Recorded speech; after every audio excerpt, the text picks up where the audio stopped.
उत्तर प्रदेश की सियासत में इन दिनों एक खामोश तूफान की आहट सुनाई दे रही है। लखनऊ से लेकर दिल्ली तक के गलियारों में बस एक ही चर्चा है, मायावती अचानक इतनी एक्टिव क्यों हो गई।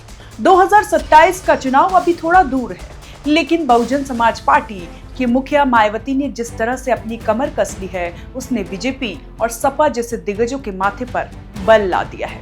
ये महज एक चुनावी तैयारी नहीं है, बल्कि ये मायावती के राजनीतिक अस्तित्व की वो लड़ाई है जिसमें उनके पास खोने के लिए बहुत कुछ है और पाने के लिए पूरा उत्तर प्रदेश। आज की राजनीति हकीकत ये है कि मायावती केवल सक्रिय नहीं हो रही है, बल्कि वो अपने कैडर में उस नीले खून को फिर से उबालने की कोशिश कर रही है जो पिछले कुछ चुनावों से ठंडा पड़ता दिख रहा था। पंचायत स्तर से लेकर बूथ स्तर तक 5-5 लोगों की कमेटियां बनाना, खुद मायावती का लगातार फीडबैक लेना, ये बताता है कि इस बार वो किसी के भरोसे नहीं, बल्कि अपने पुराने कैडर के दम पर मैदान पर आना चाहती है। आखिर क्यों मायावती इतनी एक्टिव हो रही है, ये सबसे बड़ा सवाल है। इसके पीछे सबसे बड़ा कारण है वजूद की लड़ाई।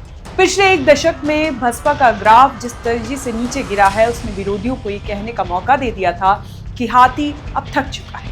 लेकिन मायावती जानती है कि राजनीति में जो दिखता है वही बिकता है।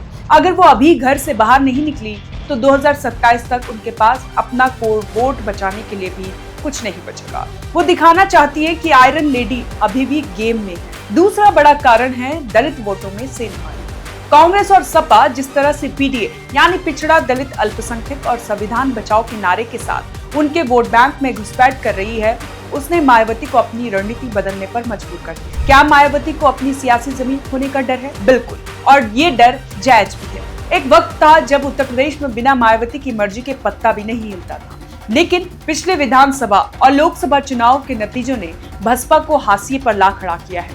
उनके सबसे मजबूत वोट बैंक जाटव और गैर जाटव दलितों में बीजेपी और अब चंद्रशेखर आजाद जैसे युवा नेताओं ने जबरदस्त सेंध लगाई है। मायावती को एहसास हो चुका है कि अगर इस बार उन्होंने अपना घर ठीक नहीं किया तो बसपा सिर्फ इतिहास की किताबों का हिस्सा बनकर रह जाएगी। उनकी यह सक्रियता डर से ज्यादा चेतावनी है, अपने कार्यकर्ताओं के लिए भी और विरोधियों के लिए भी। क्या वो बीजेपी और सपा को टक्कर देने के लिए तैयार है? मायावती का खेल हमेशा से साइलेंट रहा है। इस बार उन्होंने सोशल इंजीनियरिंग के फॉर्मूले को नए कलेवर में उतारा है। वो ब्राह्मण को जोड़ने के लिए भाईचारा कमेटियां बना रही हैं और साथ ही मुसलमानों को ये समझाने की कोशिश कर रही हैं कि सपा केवल उनका वोट लेती है, सुरक्षा नहीं दे पाती। बीजेपी के हिंदुत्व और सपा के पीडीए के बीच मायावती सर्वजन हिताय सर्वजन सुखाय का वही 2007 वाला मैजिक दोहराना चाहती है।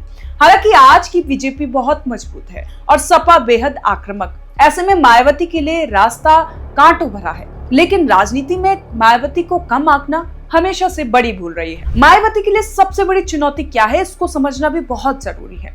उनके सामने चुनौतियों का पहाड़ है, विश्वसनीयता का संकट है। वोटरों के मन में ये सवाल बैठ गया है कि क्या मायावती बीजेपी की बी टीम की तरह काम करती है, क्योंकि मायावती हर बार सपा और कांग्रेस पर आक्रामक होती है, लेकिन बीजेपी पर थोड़ा नर्म नजर आती है। इस वजह से भी मायावती पर आरोप लगते आए कि मायावती बीजेपी की बी टीम की तरह काम करती है।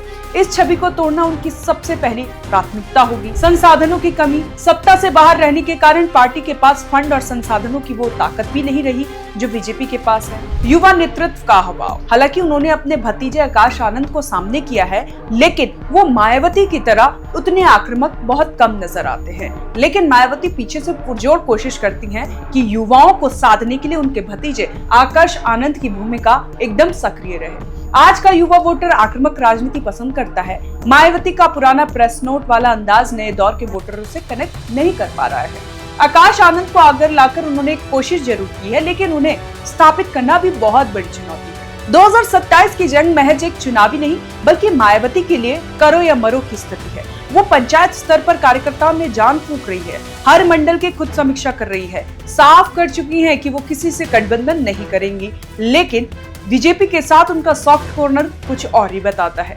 ये मायावती का वो अवतार है जो सालों बाद दिखा है, हमलावर, सचेत और बेहद गंभीर। अब देखना ये होगा कि क्या हाथी की ये चिंगार लखनऊ के सिंहासन तक पहुंचती है या फिर बीजेपी सपा की जुगलबंदी के बीच नीला परचम अपनी चमक खो देता है। पर एक बात तय है, मायावती ने मैदान नहीं छोड़ा है और वो आखिरी दम तक लड़ने के मूड पर। आप भी अगर इस बात से सहमत हैं तो कमेंट कर जरूर बताएं और देखते रहें ONOG न्यूज़।